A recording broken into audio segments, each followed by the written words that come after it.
வணக்கம். சமீபத்தில் மறைந்த இயக்குனர் கே. பாக்யராஜ் சார் அவருடைய மறைவு திரையுலகுக்கு மட்டுமல்ல அனைவருக்குமே மிகப்பெரிய இழப்பு. எனக்கு மிகப்பெரிய இழப்பு. ஏன்னா அவரோட சிஷியர் நான்.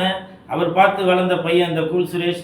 எனக்கு மிகப்பெரிய இழப்பு. அது மட்டும் இல்லை, அவருடைய மறைவுக்கு அஞ்சலி செலுத்துவதற்கு நான் முருங்கைக்காய் எடுத்துகிட்டு போனேன். அது பயங்கர பேசும் பொருளாச்சு. என் மனசை ரொம்ப பாதிக்குது. ஏன்னா நான் ஒரு சினிமா நடிகர். என்னோடய ஸ்டைலில் தாங்க நான் அஞ்சலி செலுத்துவேன். பாக்யராஜ் சாருக்கு தெரியும். அவர் நான் ஒரு முறை சந்திக்க போகும்போதும் முருங்கைக்காய் வாங்கிட்டு போய் தான் அவரை சந்திப்பேன். அவர் என்னை கிண்டலாக பேசுவார். நேற்று கூட அது வீடியோவில் நான் அந்த ப்ரெஸ் மீடியா பீப்புள்கிட்ட பேசும்போது அதை நான் வீடியோவில் சொல்லியிருந்தேன். ஆனால் அதை யாரும் கவனிக்கல. நான் முருங்கைக்காய் எடுத்துகிட்டு வந்தது தான் எல்லோரும் ட்ரோல் பண்ணி என் மனசு புண்படும்படியாக பயங்கரமாக பேசியிருந்தீங்க.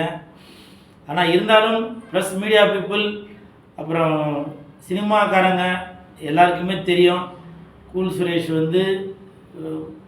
உண்மையான அஞ்சலி தான் செலுத்தியிருக்காரு அப்படின்றது. ஆனால் உங்களுக்கு, அதாவது சினிமாவையும் தாண்டி உள்ளவங்களுக்கு ஒரு பேசும் பொருளாக இதை வச்சு ஒரு ட்ரோல் பண்ணலாம் அப்படின்னு என்னை பயங்கரமாக வசைப்பாடி இருக்கிறீங்க.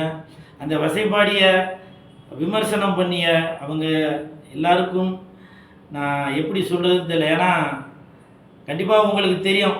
ஏன்னா நீங்கள் என்னை பற்றி பேசுகிற அளவுக்கு நீங்கள் கண்டிப்பாக பெரிய ஆள் தான்.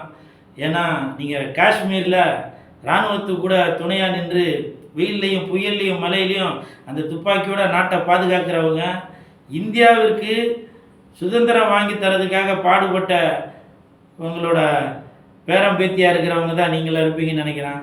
ஏன்னா நீங்களாம் என்னை வசப்பாடி இருக்கீங்க இல்லையா?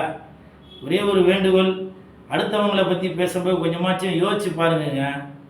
விஜய் சார் சொன்ன டைலாக் தான், அடுத்தவங்க வீட்டு நெய்யில் நீங்கள் ஸ்வீட் செய்யாதீங்க. அடுத்தவங்க வீட்டு நெய்யில் நீங்கள் ஸ்வீட் செய்யாதீங்க, சரிங்களா? எனக்கு தெரியும், பாக்யராஜ் சாருக்கு தெரியும். உண்மையிலேயே என்ன நீங்கள் வசைபாடியவர்கள், விமர்சனம் பண்ணியவர்கள் பாக்யராஜ் சார் மேலேருந்து உங்களை தண்டிப்பார். கூல் சுரேஷை நம்ம தவறாக சித்தரிச்சிட்டோம் அப்படின்னு கண்டிப்பாக உங்களை தண்டிப்பார். இதே மாதிரி தான் லாரன்ஸ் மாஸ்டர் அவர்கள் பல கோடி